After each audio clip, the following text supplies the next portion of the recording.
முல்லைத்தீவில் விடுதலை புலிகளின் பதுங்கு குழி தேடுதலில் அரச படையினர். கீரிமலையில் வெடிகுண்டு விசேட அதிரடிப்படையினர் எடுத்துள்ள நடவடிக்கை. வெளிநாட்டிலுள்ள பிள்ளையானின் சகாக்களை தேடும் சிஐடி. ஈஸ்டர் தாக்குதலின் முக்கிய சாட்சி உயிருடன் இருப்பதாக தகவல். செம்மணி சித்துப்பாத்தி மனித புதைகுழி அகழ்வு பணிகள் தற்காலிகமாக இடைநிறுத்தம். மீண்டும் பழைய பாதையில் செல்லும் அரசாங்கம். பால்மாவின் விலை சடுதியாக அதிகரிப்பு. தையிட்டி சட்டவிரோத விகாரைக்கு எதிரான போராட்டம் இன்று. இந்தியாவின் தலைநகர் டெல்லியில் சற்று முன்னர் திடீர் நிலநடுக்கம். தொடர்பென விரிவான செய்திகள். முல்லைத்தீவு புதுக்குடியிருப்பு பகுதியில் விடுதலை புலிகளின் ஆயுதங்கள் இருப்பதாக சந்தேகிக்கப்படும் பதுங்கு குழி ஒன்று இன்று நீதவானால் பார்வையிடப்பட்டுள்ளது. விடுதலை புலிகளின் ஆயுதங்கள் மற்றும் தங்கம் உள்ளிட்ட பொருட்கள் இங்கு பதுக்கி வைக்கப்பட்டிருக்கலாம் என்ற சந்தேகத்தின் அடிப்படையில் கிடைத்த முறைப்பாட்டிற்கு அமைய புதுக்குடியிருப்பு காவல்துறையால் நீதிமன்றத்திற்கு சமர்ப்பணங்கள் முன்வைக்கப்பட்டன.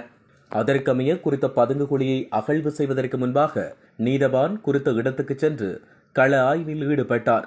நீதவானின் ஆலோசனைக்கமைய அடுத்த கட்ட நடவடிக்கைகள் முன்னெடுக்கப்படும் என தெரிவிக்கப்பட்டுள்ளது. இதேவேளை புதுக்குடியிருப்பு காவல்துறையினர், கிளிநொச்சி குண்டு செயலிழக்கும் பிரிவினர், விசேட அதிரடிப்படையினர், தடயவியல் அதிகாரிகள் இணைந்து பதுங்கு குழிக்குள் இருக்கும் நீரை அகற்றும் பணியில் ஈடுபட்டுள்ளனர்.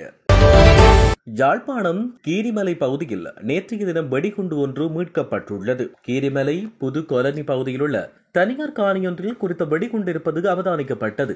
இந்த நிலையில் தெல்லிப்பளை போலீசாருக்கு தகவல் வழங்கப்பட்டது. அந்த வகையில் நேற்றைய தினம் போலீஸ் விசேட அதிரடிப்படையினர் குறித்த வெடிகுண்டை பாதுகாப்புடன் மீட்டுச் சென்றனர். மேலும் இது தொடர்பிலான விசாரணைகளை தெல்லிப்பளை போலீசார் மேற்கொண்டு வருவதாக தெரிவிக்கப்படுகின்றது. சிவநேசத்துறை சந்திரகாந்தன் கைது செய்யப்பட்டு விசாரணைகள் தீவிரமானதை தொடர்ந்து கடந்த சில தினங்களுக்கு முன்னர் பிள்ளையானின் நெருங்கிய சகா ஒருவரை சிஐடி கைது செய்துள்ளது. தற்பொழுது உயிர்த்த ஞாயிறு தொடர்பில் விசாரணைகள் தீவிரமடைந்துள்ளதை அடுத்து தொடர்ச்சியாக மேலும் பல கைதுகள் இடம்பெறும் என்றும் வெளிநாட்டில் உள்ள பிள்ளையானின் சகாக்கள் கைது செய்யப்படலாம் என குறிப்பிடப்பட்டுள்ளது. அண்மை காலங்களாக உயிர்த்த ஞாயிறு தாக்குதல் தொடர்பான பல தகவல்கள் வெளியாகி வரும் நிலையில் நேற்றைய நாடாளுமன்ற அமர்விலும் ஈஸ்டர் தாக்குதல் தொடர்பில் பலதரப்பட்ட விடயங்கள் வெளிப்படுத்தப்பட்டன.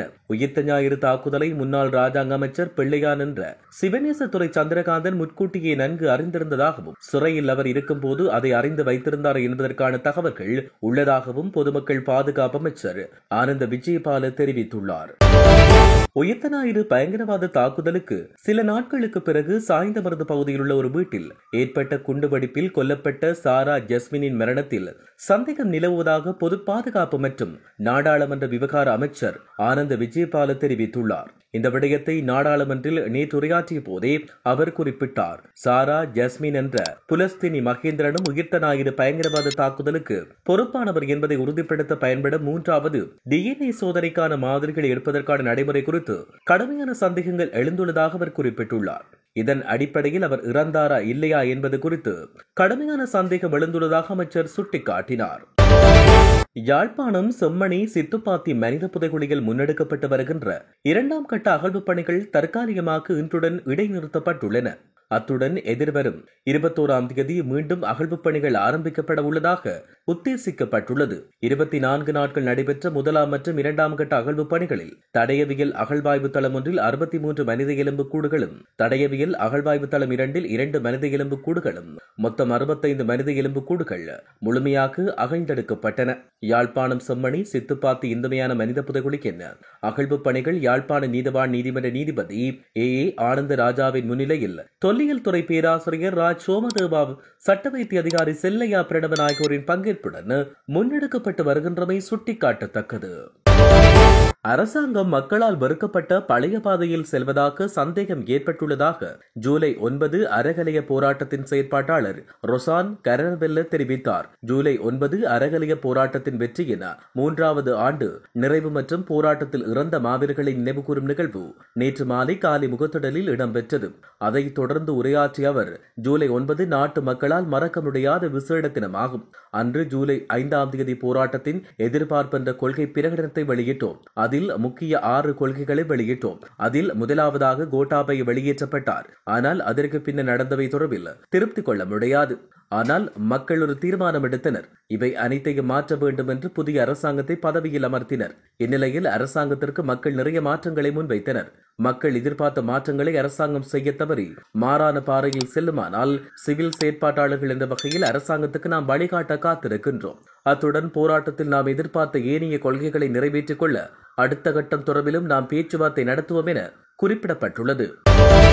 இறக்குமதி செய்யப்படுகின்ற 400 கிராம் பால்மா பொதியொன்றின் விலை 100 ரூபாவால் அதிகரித்துள்ளது. இலங்கை பால்மா இறக்குமதியாளர்கள் சங்கம் இந்த விடயத்தை அறிவித்துள்ளது. அதன்படி 400 கிராம் பால்மா பாக்கெட்டின் புதிய விலை 1200 ரூபாவாக காணப்படுகின்றது. அதேபோன்று 1 கிலோகிராம் பால்மா பாக்கெட்டின் விலை 250 ரூபாவால் அதிகரிக்கப்பட்டுள்ளமை குறிப்பிடத்தக்கது. யாழ்ப்பாணம் தையிட்டி பகுதியில் பொதுமக்களின் காணிகளில் சட்டவிரோதமாக அமைக்கப்பட்டுள்ள விகாரைக்கு எதிர்ப்பு தெரிவித்து முன்னெடுக்கப்பட்டு வரும் போராட்டம் இன்று வியாழக்கிழமை பௌர்ணமி தினமான இன்றும் முன்னெடுக்கப்பட்டுள்ளது. இன்று காலை ஆரம்பிக்கப்பட்ட போராட்டம் மாலை 6 மணி வரை இடம்பெற்றதாக தமிழ் தேசிய மக்கள் முன்னணியினர் தெரிவித்துள்ளனர். இதன் பொழுது விகாரை அகற்றப்பட்டு காணி உரிமையாளர்களிடம் ஒப்படைக்கப்பட வேண்டும் என வலியுறுத்தும் நோக்கத்துடன் போராட்டம் நடைபெற்றுள்ளது. இந்த போராட்டத்தில் காணி உரிமையாளர்கள் தமிழ் தேசிய மக்கள் முன்னணியின் முன்னாள் நாடாளுமன்ற உறுப்பினர் சே கஜேந்திரன், சமத்துவ கட்சியின் முன்னாள் நாடாளுமன்ற உறுப்பினர் மு சந்திரகுமார், சட்டத்தரணி காண்டீபன், பிரதேச சபை உறுப்பினர்கள் என பலரும் இதில் கலந்து கொண்டிருந்தமை குறிப்பிடத்தக்கது. அருண திசாநாயக்க என்று தவறாக பொறிக்கப்பட்ட ஸ்ரீலங்கா ஜனாதிபதி அனுரகுமார திசாநாயக்கவின் பெயரை அமெரிக்க ஜனாதிபதி டொனால்ட் ட்ரம்ப் சில மணி நேரத்தில் சரி செய்திருந்தாலும் இலங்கையிலிருந்து அமெரிக்காவை நோக்கிய ஏற்றுமதி பொருட்களுக்கு 30% வரி என்ற விடயத்தில் எவ்வித மாற்றமும் அவர் செய்யவில்லை. அமெரிக்க தேசிய பாதுகாப்புக்கு இலங்கையிலிருந்து வரக்கூடிய அச்சுறுத்தல்களுக்குரிய கொள்கைகள் மற்றும் தடைகளை நீக்கினாலே இந்த 30% வரி குறைக்கப்படும் என்பது ஸ்ரீலங்காவுக்கு வழங்கப்பட்டுள்ள செய்தியாக காணப்படுகின்றது. வரிகள் மட்டுமின்றி அமெரிக்காவுக்கு இலங்கையின் எரிசக்தி துறை கட்டமைப்பில் அதிக வாய்ப்புகள் உட்பட இலங்கை தொடர்பான அமெரிக்காவின் இந்தோ பசிபிக் தந்திரோபாயத்துக்கு இலங்கையிலிருந்து வரக்கூடிய தடைகள் நீக்கப்பட வேண்டும் என்றும் மறைமுக செய்தி வழங்கப்பட்டுள்ளது. கொழும்பில் உள்ள கொச்சிக்கடை புனித அந்தோனியார் ஆலயத்தில் வழிபாட்டுக்காக வருகை தந்த ஒருவரின் மடிக்கணனி உள்ளிட்ட பெருமதியான பொருட்கள் களவாடப்பட்டுள்ளன. பிரார்த்தனைக்காக நேற்று மதியம் 12:45 மணியளவில் வழிபாட்டுக்காக வருகை தந்தவரிடமிருந்து இந்த பொருட்கள் களவாடப்பட்டுள்ளன. இதன்பொழுது 2 மடிக்கணனிகள் மற்றும் ஒரு தாய்ப்பலகை, ஒரு பக்கவாட்டு கைப்பை மற்றும் ஒரு தொலைபேசி, பணப்பை மற்றும் மதிப்புமிக்க ஆவணங்கள் அடங்கிய ஒரு பை ஆகியவை இவ்வாறு களவாடப்பட்டுள்ளன. தேவாலயத்தின் கடைசி வரிசையில் அமர்ந்திருந்த நிலையில் பூசையின் முடிவில் பலிப்பீடத்தில் நடந்து சென்ற 2 அல்லது 3 நிமிடங்களுக்குள் இந்த திருட்டுச் சம்பவம் இடம்பெற்றுள்ளதாக பாதிக்கப்பட்ட நபர் தெரிவித்தார். இந்த சம்பவம் குறித்து தேவாலயத்தின் பாதிரியாருக்கும் காவல்துறைக்கும் தகவல் வழங்கப்பட்டுள்ளதாகவும் பாதிக்கப்பட்ட நபர் தெரிவித்துள்ளார். இந்திய தலைநகர் டெல்லியில் திடீரென்று நிலநடுக்கம் ஏற்பட்டுள்ளது. இதனை தேசிய நிலநடுக்க அறிவியல் மையம் தெரிவித்துள்ளது. இந்த திடீர் நிலநடுக்கம் இன்று காலை 9:04 மணியளவில் இடம்பெற்றுள்ளது. இது டிக்டர் அளவுகோலில் 4.4 பதிவாகிய நிலையில் நிலநடுக்கம் தலைநகர் டெல்லி, உத்தரப்பிரதேசத்தின் நொய்டா மற்றும் காசியாபாத் உள்ளிட்ட இடங்களில் உணரப்பட்டுள்ளது.